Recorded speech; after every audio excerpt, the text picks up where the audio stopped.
Prepariamo l'hummus. Nel mixer raccolgo i ceci cotti, sciacquati e scolati. Unisco il succo di limone e la tahina, che altro non è che pasta di semi di sesamo.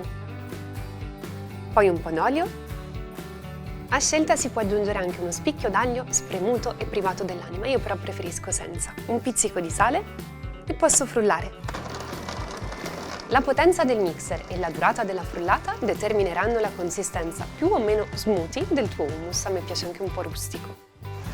Mentre si frulla si può regolare la consistenza rendendola un pochino più cremosa. Io aggiungo un po' d'acqua, ma puoi anche scegliere di mettere dell'olio, della tahina o del succo di limone extra. L'hummus a me piace così, burroso e leggero.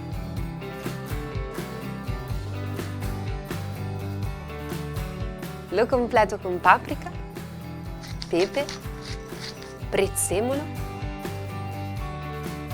e un bel giro d'olio.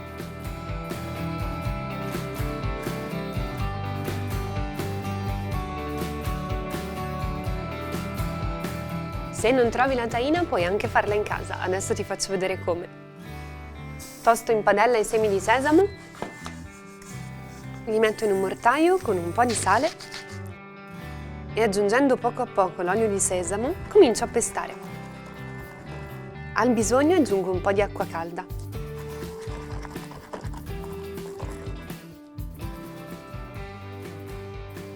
Questo è il metodo classico, ma puoi anche utilizzare un mixer. In ogni caso vedrai che soddisfazione fare l'hummus così. Buon appetito! Lo adoro!